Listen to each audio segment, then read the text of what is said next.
Ever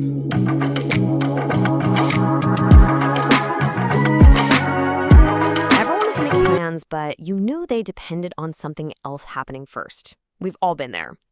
Well, in this explainer, we're going to unlock a really simple but powerful tool in English grammar that's going to help you talk about the future with a ton of confidence, even when things aren't 100% locked in. Just think about it for a second. You want to tell your friend, hey, I'll come to the party if I can finish my work. Or maybe you're thinking, we'll have that picnic if the weather's nice. You see that pattern, right?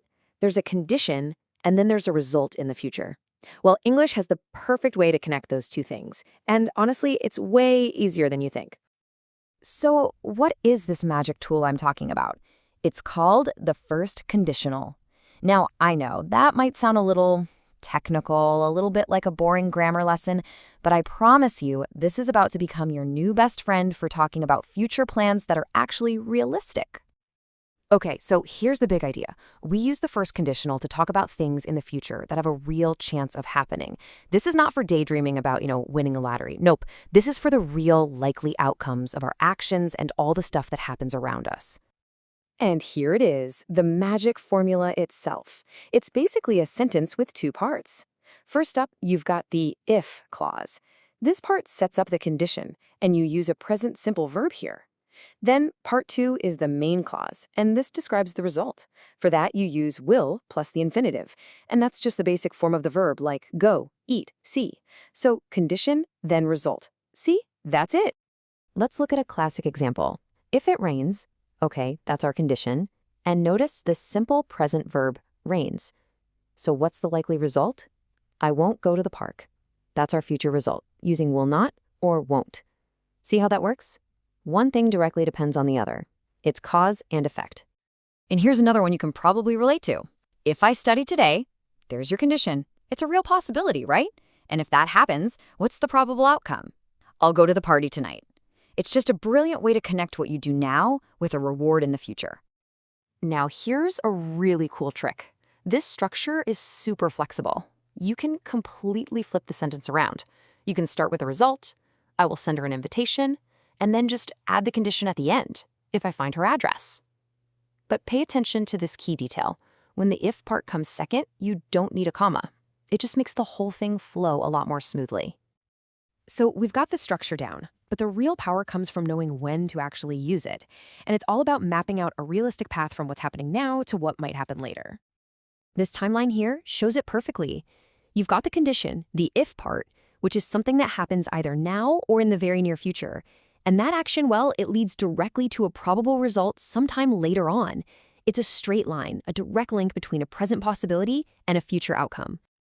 This quote right here, it really gets to the heart of it all. The whole feeling behind the first conditional is about realism. When you use it, you're basically telling the person you're talking to, hey, I actually think this could happen. It's not a fantasy, it's a practical, logical prediction. Okay, now this is where things can sometimes get a little confusing for people, so let's clear it all up right now. The first conditional has a couple of cousins, the zero and the second conditionals, and knowing the difference between them is the key to using them all correctly. So let's put them side by side. All right, check out this comparison. Over on the right, you've got the zero conditional. This is for general truths, things that are always true, almost like a scientific fact. If you sit in the sun, you get burned. It's true today, it was true yesterday, it's always true. But look at the first conditional on the left. It's about a specific situation. If you sit in the sun today, you'll get burned. We're not talking about a general rule, we're talking about right now, this one particular time. And here is the other big comparison. The first conditional, which we're focusing on, is for things that you think are likely. If she studies harder, she'll pass. You're feeling optimistic, you believe it's a real possibility. But the second conditional, that's for unlikely or even imaginary situations. If she studied harder, she would pass. The whole tone is different. It kind of implies that you don't really think she's going to do it. So it all comes down to probability. Is it likely or not so much? All right, that's enough theory. Now it's time to actually make it stick. We're going to do a few quick exercises together to really lock this structure into your brain. Okay, here's our first one. Just remember that formula. If plus the present simple, and then will plus the infinitive. If, the sun, the children. What do you think? I'll give you a second. And there you have it. If the sun shines, that's our present simple, the children will play outside. A likely condition leading straight to a likely result. Awesome job if you got that one right. Let's try another one. And notice, this time, the if part is at the end of the sentence. So, Richard, to walk, to school, if he, to miss, the bus. How are you going to put that one together? Exactly.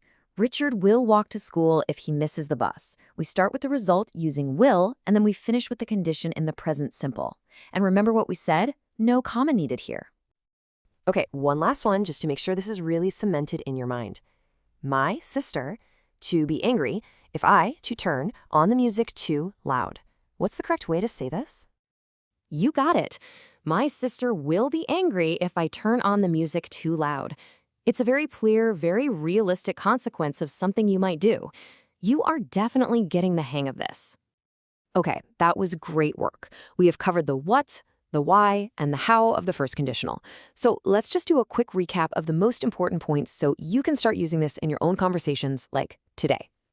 So to wrap it all up, just remember these three things. First, the structure. It's if with the present simple, comma, then will with the infinitive. Second, the use. You're always using this for real and possible situations in the future. And finally, remember the feeling. You use it when you actually believe something is likely to happen. And that brings us to our final question for you. Because this isn't just some abstract grammar rule in a textbook, it's a really powerful tool for communicating with people. So think about your own life, your own week. If you use the first conditional this week, what will you say?